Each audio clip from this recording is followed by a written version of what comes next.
Praise the lord. ఈ ఉదయకాల సమయం మీ కొరకు ప్రార్థించాలని నేను ఆశపడుతున్నాను. ఈ ఉదయకాల సమయంలో చాలామంది చాలా వేడిగా ఉండే ప్రదేశాల్లో ఉంటారన్నమాట.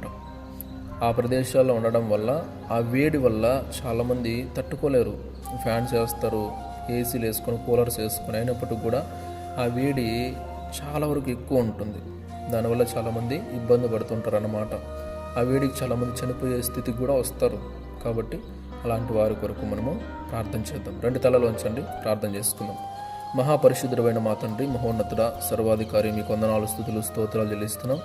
ఈ ఉదయకాల సమయంలో తండ్రి, ఎవరెవరైతే దూర ప్రదేశాల్లో, దూర ప్రాంతాల్లో ఉంటూ నాయన ప్రభా వేడి కలిగిన ప్రదేశాల్లో ఉంటున్నారు తండ్రి, వేడి కలిగిన ప్రాంతాల్లో ఉంటున్నారు తండ్రి, అలాంటి వారిని మీరు దర్శించండి. దయవుంచి ఆ వేడి నుంచి ఎటువంటి ప్రమాదం వారికి లేకుండా దూరపరచండి, సహాయం చేయండి. వారికి రక్షణను దయచేయమని ప్రార్థిస్తున్నాను. అయ్యా, మీ లేఖనాలు సెలవిస్తున్నాను ఏమంటే నాయన ప్రభా, ఎండ దెబ్బ తగలకుండా నేను రక్షిస్తానంటున్నారు నాయన ప్రభా. కాబట్టి పగలొచ్చి ఆ ఎండ దెబ్బ నుంచి ప్రతి ఒక్కరిని రక్షించండి.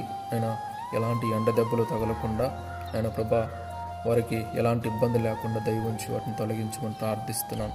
లేదా నాయన ప్రభా, మీ చిత్తం ఏదైతే ఉందో జరిగించండి, కృప చూపండి. లేదా అలాంటి ప్రదేశాల్లో ఎండ తక్కువగా ఉండినట్లుగా కూడా మీరు కృపను అందించమని ప్రార్థిస్తున్నాం. మీకే వందనాలు, స్తుతులు, స్తోత్రాలు చెల్లిస్తున్నాం. అయ్యా, మీకు అసాధ్యమైనది ఏది లేదు తండ్రి, మీకు సమస్తము సాధ్యమే. కాబట్టి దయ చూపి కృపను అందించి ఏ ఒక్కరూ ఈ ఎండ వల్ల నేను ఈ వేడి వల్ల ఏ ఒక్కరు చనిపోకుండా, అనారోగ్యాలు పాలవ్వకుండా ప్రతి ఒక్కరిని రక్షించండి. ప్రతి ఒక్కరి చుట్టూ, ప్రతి కుటుంబం చుట్టూ మీ పరిశుద్ధ కంచెని వేయండి. మీ దూతలను కాపుదలుగా ఉంచి రక్షణ దయచేయండి, సహాయం చేయండి. క్షేమాన్ని ఇవ్వమని మీకే వందనాలు, స్తుతులు, స్తోత్రాలు చెల్లించుకుంటూ మరొకసారి ఈ వేడి ప్రదేశాల ప్రాంతాల్లోని ప్రతి ఒక్కరిని దర్శించి రక్షణ దయచేయమని యేసయ్య అతి పరిశుద్ధ నామములో ప్రార్థించి, స్తుతించి, గణపరిచి వేడుకుంటున్నాము తండ్రి.